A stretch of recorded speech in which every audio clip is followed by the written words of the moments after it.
रहमानी साहब ने कहा अंग्रेज किसको क्या दे रहे थे।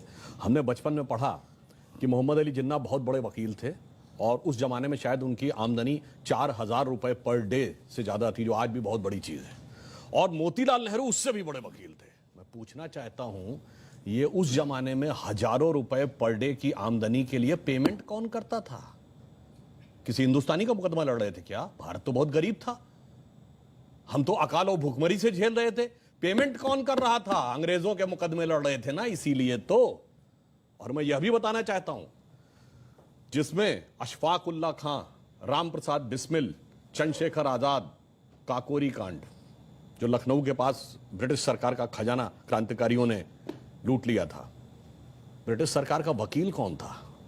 JN मुल्ला, जगत नारायण मुल्ला, कांग्रेस के नेता खड़े थे ब्रिटिश सरकार की तरफ से कि इनको फीस कौन दे रहा था? उनको सरकारी वकील थे ना, तो सरकार से ही तो फीस ले रहे होंगे। अब मैं एक दो फैक्चुअल बात कहता हूं, वो तो विषय अभी सावरकर जी का माहौरकर जी बताएंगे। मैं एक बात कोट करता हूं, बहुत बड़े एक साहित्यकार हुए VS नायपॉल, जिनको 2003 में नोबेल पुरस्कार मिला है अपनी किताब एमंग द बिलीवर्स के लिए। उन्होंने बहुत पहले एक किताब लिखी, इंडिया द वुंडेड सिविलाइजेशन। उन्होंने कहा भारत दुनिया का एक विचित्र देश है, एकमात्र देश है जहां राष्ट्रवाद को बढ़ाने वाला नहीं, राष्ट्रवाद को कमजोर करने वाला इतिहास पढ़ाया जाता है। नंबर 2, उन्होंने कहा ये एकमात्र देश है जो अपने लिखे इतिहास को ऑथेंटिक नहीं मानता, दूसरों के लिखे इतिहास को ऑथेंटिक मानता। उन्होंने कहा ब्रिटेन में जाइए, कोई ब्रिटिश, फ्रेंच या जर्मन के लिखे इतिहास को नहीं मानता, कोई जर्मन, इटालियन या स्पेनिश के लिखे इतिहास को नहीं मानता। कहा उससे भी बड़ा आश्चर्य यह है कि ये विदेशियों के लिखे इतिहास को ही प्रामाणिक नहीं मानता है, जिन्होंने इस पे हुकूमत की, जो इसके दुश्मन थे, उन दुश्मनों के लिखे हुए इतिहास को प्रामाणिक मानता है। कहता इससे बड़ा दुर्भाग्य किसी देश का नहीं हो सकता। अब मैं बताता हूं उसमें हुआ क्या।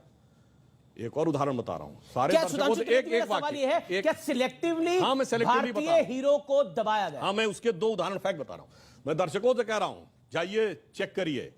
एक KGB के जासूस था जिसका नाम था यूरी बेजनेव, जो भारत में पत्रकार बनकर 70 के दशक में रहता था। उसके संस्मरण पढ़िए। उसने लिखा, हमें एजेंडा दिया गया था कि भारत की संस्कृति को कैसे तबाह करना है और उसके लिए हम क्या क्या कर रहे थे। जो बात इन्होंने कहा कि नूरुल हसन साहब बने तो उसके बाद क्या हुआ, वो छोड़िए। अब मैं एक उदाहरण बताता हूं।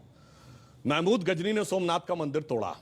जवाहरलाल नेहरू ने डिस्कवरी ऑफ इंडिया में पेज नंबर 235 पे यह लिखा कि वो तो एक योद्धा था, उसका धर्म से कोई लेना देना नहीं था, उसने जो लूटपाट की है वो अपने किंगडम को इनरिच करने के लिए की है। जबकि हकीकत यह है कि खुद महमूद गजनवी के साथ आए हुए उसके राइटर उतबी, उसने अपनी किताब तारिकुल यामनी में लिखा है कि जब उसने मंदिर पे कब्जा कर लिया और उसके पास राजा और पुजारी पहुंचे कि ये शिवलिंग मत तोड़िए, इसके लिए हम 1 करोड़ स्वर्ण मुद्राएं देने को तैयार हैं, और उसके सलाहकार गए तो जानते क्या जवाब दिया महमूद गजनी ने?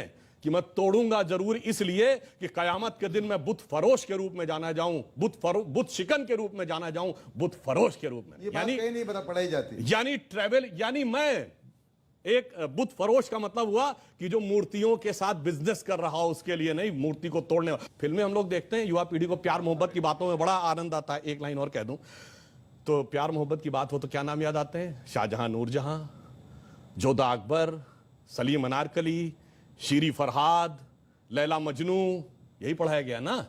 जबकि एक मुगल बादशाह बताइए जिसकी 1 दर्जन से कम ऑफिशियल बीवियां रही हूं, और एक भी बादशाह बताइए इसके 250 कैसा प्यार था तो 10-10 के साथ हो जाता था। स्त्री के प्रति समर्पित निष्ठावान प्रेम का प्रतीक 3 पीढ़ियों से हमारे दिमाग में ऐसे भर दिया गया कि बच्चे से पूछिए तो उसे यही याद आता है। इसे कहते हैं एजेंडा। और एजेंडा सिर्फ एक तरफ नहीं था। इंडिया गेट के सर्किल पे घूम जाइए, बाबर रोड, हुमायूं रोड, अकबर, वो सब तो अलग है।